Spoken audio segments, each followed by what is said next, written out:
Good afternoon. This will be a two-part series touching on a very potent aspect of phobia indoctrination and how it relates to the ideas of apostasy and activism. To begin, I would like to talk about former Jehovah's Witnesses and a possible way of categorizing them, at least with respect to their way of viewing and talking about the Watchtower. So obviously this is an oversimplification. You can't categorize a whole group of people into four groups like this, but I'm going to do my best. So the first category I would call still fully indoctrinated and trying to get reinstated. So these are people who are technically not Jehovah's Witnesses anymore because there was an announcement that said that they were no longer one of Jehovah's Witnesses, but they still identify as Jehovah's Witness, and within the next 6 months to a year, they will again be Jehovah's Witnesses. These are people who isolate themselves from both the congregation members and from quote-unquote worldly people who they view as bad association, and just dedicate their life to getting reinstated. Category number 2 would be those who are still indoctrinated but are not trying to return. Their authentic selves are strong enough to make them feel like the restrictions in the organization are too much for them, but they're just resigned to the idea that they're going to die at Armageddon. Or they may think that they can always return again to the organization, and they hope that that will be soon enough or far enough before Armageddon that they will be considered acceptable to pass through into the new system. Group 3 are those who are out and know that it's not the truth, but refrain from criticizing the organization and may even be defensive of it. They may reject the idea of Watchtower being a cult, saying it's just like any other religion, and that the problems in the organization are not unique. Finally, category 4 would be those who are fully awake and are opposed to the Watchtower. They will at least sometimes verbalize something negative about the religion, publicly or privately. This includes those who spend time warning the public about the dangers of the organization and helping doubting Jehovah's Witnesses find their way out.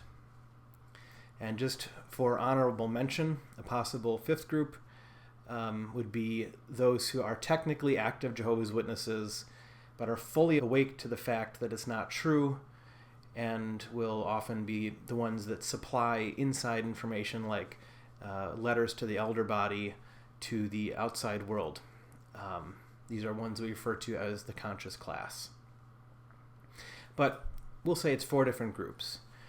Groups 1 and 2, I find this to be a very sad situation, being out but mentally still in. For such ones, in many cases, I would think that this would be psychological torture, believing that you're worthless and that everything that the organization has said about you is true, and that you really deserve to be destroyed by God because you're not a part of this organization anymore, or because you've sinned in a way that you feel alienates you from God. Group number 4, I'm going to discuss in the next video. But for now, I'd like to focus on group 3, those who know it's not the truth, but are hesitant to criticize Watchtower, or even openly defend it. I can think of 3 possible reasons why they differ from those who do speak out. Reason number 1, it's been said that there are 2 levels in a cult for the membership. Those who are true devoted believers that experience the full brunt of mind control or undue influence, and those who are more or less members on their own terms. So, for example, in Scientology, for the ordinary public members of Scientology, they may belong to some other religion and just view Scientology as a kind of a self-help group, a way to improve aspects of their personality or things they struggle with in their life. Contrast that with people who are in the Sea Org, and every aspect of their life is taken over by Scientology. Their entire worldview is formed by Scientology. They believe they're involved in saving the world. These are the people that come under spiritual abuse and mind control and phobia indoctrination and potential loss of family members through disconnection, all these kind of destructive aspects of that organization.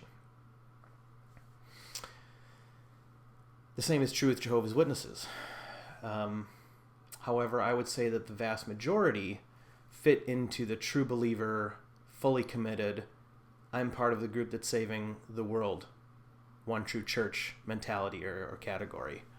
But there are some Jehovah's Witnesses who are members on their own terms. They might only be present for some of the meetings, maybe just the memorial and a couple conventions and the special talk or whatever. They may be doing it just because that's what their family's always done. Maybe the whole family is in on their own terms, and they just really don't experience it as a high control group or a cult. So an individual like that, if they were to just kind of walk away from the religion, they might be hesitant to criticize Watchtower because they have not experienced the abusive qualities of the organization. Category number 2, these would be ones who still have family members who are in the organization that are willing to have contact with them. Maybe this individual leaves, but they're only inactive, and so their family still has some limited contact with them. Or they're disfellowshipped, but their family are, again, Jehovah's Witnesses on their own terms, and they disobey the mandate to shun their disfellowshipped family member. So if you're an individual like that, you might be worried that you're going to get caught saying something negative about the Watchtower, and that this would cause problems to the extent that the family in the organization would feel forced to shun you. So for individuals like that, again, I can understand a hesitance to criticize Watchtower. And really, I respect that. Both of these first two categories, I respect that. I can't take away the experience of those who saw the organization as just another religion, and that was their genuine experience. I can't take that away. And I have understanding and, again, respect for those who restrain themselves for the sake of family. In the case of many of us, it wouldn't matter how much we restrained ourselves if we're disfellowshipped, disassociated, and in many cases, even if we're inactive, we're already completely shunned. So it doesn't matter what we say. Now, the third category is the real reason for making this video, and that has to do with the concept of the unforgivable sin, or sinning against the Holy Spirit. Christians have varying ideas about what it means to sin against the Holy Spirit, and so do Jehovah's Witnesses. I know a lot of, especially young Jehovah's Witnesses, are constantly afraid that they've committed the unforgivable sin. But the one area where it was pretty clear to me that you've committed the unforgivable sin was related to this idea of the Watchtower organization as being God's Spirit-directed organization. Being convinced that God's Spirit was controlling everything that happened in the organization, to say something negative about anything happening in the organization would be to say something negative about the Holy Spirit. In other words, to sin against the Holy Spirit. So for many of us, I get the impression from conversations I've had, there is still that fear. It's almost like a final frontier, or that last line that we cross to break free from the phobia indoctrination. And some of us, I think, never are able to. Deep down, we may know that the organization is dangerous, destructive, that it ruins families, that many lives have been lost because of it, and that the choices people make in this organization aren't their own. They are choices that are imposed upon them by the Watchtower.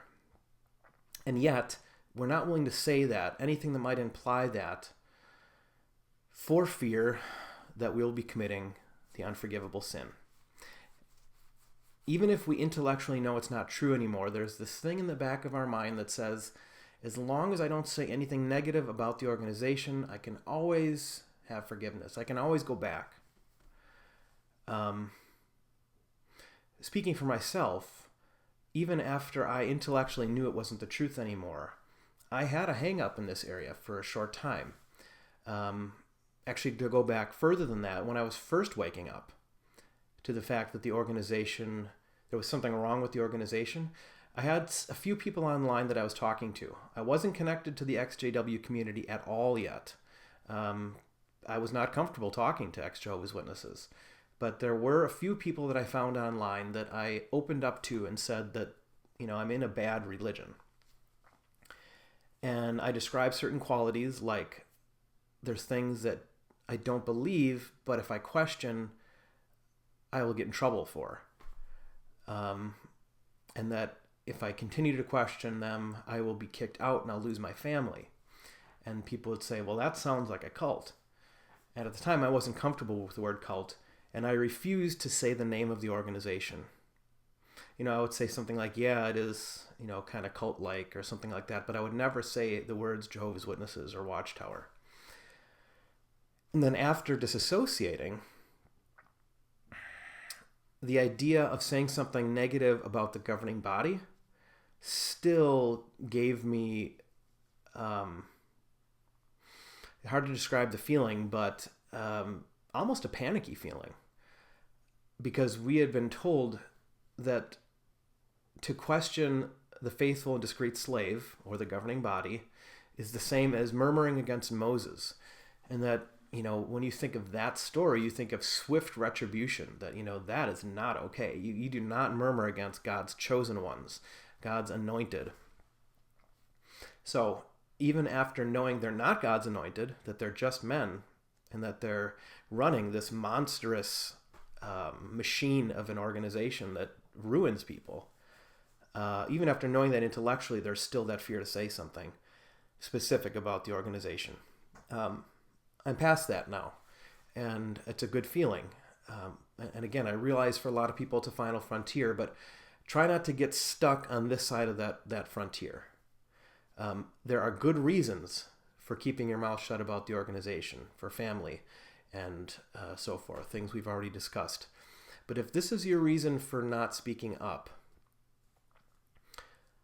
take a hard look at that and see if you don't maybe need to do a little internal work. Do some meditating on the shunning policy and how many families have been broken up. The majority of Jehovah's Witnesses are shunning family members. I feel like that's a pretty safe thing to say. All Jehovah's Witnesses, everyone I've ever known, is shunning multiple people.